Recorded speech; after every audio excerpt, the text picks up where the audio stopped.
क्योंकि निष्कासन है तो मैं अंदर नहीं जा सकता, तो बाहर बैठ के जनता की आवाज उठाने का काम करूंगा।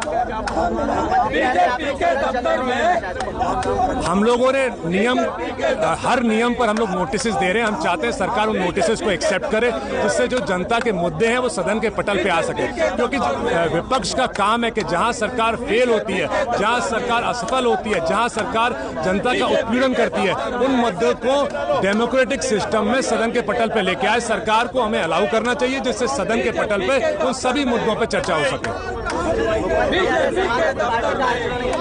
देखिए, मुख्यमंत्री जी के कहने से नहीं होता, जनता तय करती है। और जनता ने 2024 में भी तय किया और जनता ने अभी बिहार में भी तय किया। तो जनता तय करी, अगर ऐसा ही तानाशाही रवैया रहा तो 2027 में बीजेपी की सरकार चली जाएगी।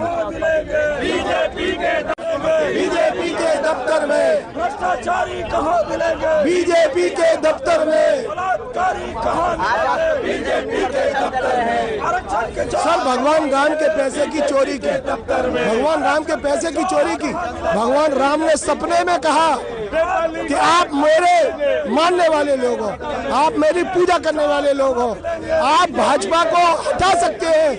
और मैंने भाजपा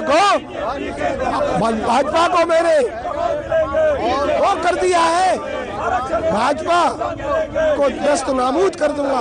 भाजपा के साथ भ्रष्टाचार किया है भगवान ने, भगवान के पैसे का भ्रष्टाचार हो रहा है, पैसे का भ्रष्टाचार हो रहा है, चंदे पे भ्रष्टाचार हो रहा है, आरक्षण पे भ्रष्टाचार हो रहा है, नीट पे भ्रष्टाचार हो रहा है।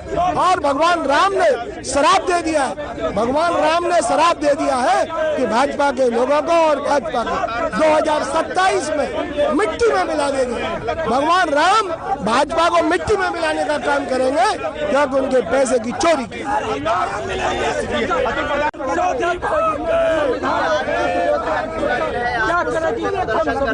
लगातार चलेगा, इसकी चर्चा पूरी है और पूरी चर्चा चलेगी, इसकी हल्की चर्चा कभी नहीं होगी। और भगवान श्री राम जी में आस्था सब लोगों की है, उस आस्था के हिसाब से ही ये पूरा का पूरा देश की सत्ता तक, शिखर तक पहुंचे हैं।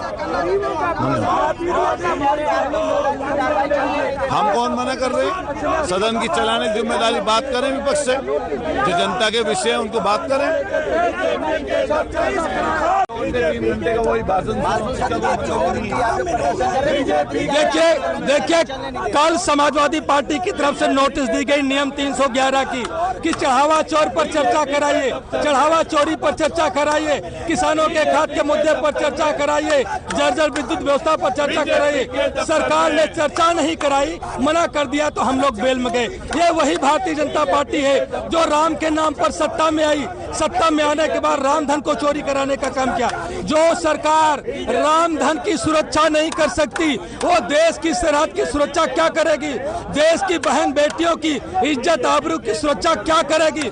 छात्रों के पेपर की सुरक्षा क्या करेगी? देश की अर्थव्यवस्था, देश की सरकारी संपत्तियों, आरक्षण और संविधान की सुरक्षा क्या करेगी, कैसे करेगी? इस बात पर हम लोग चर्चा करना चाहते थे। सरकार से भागने का काम करी, जिसका परिणाम है कि हम लोग बेल में गए।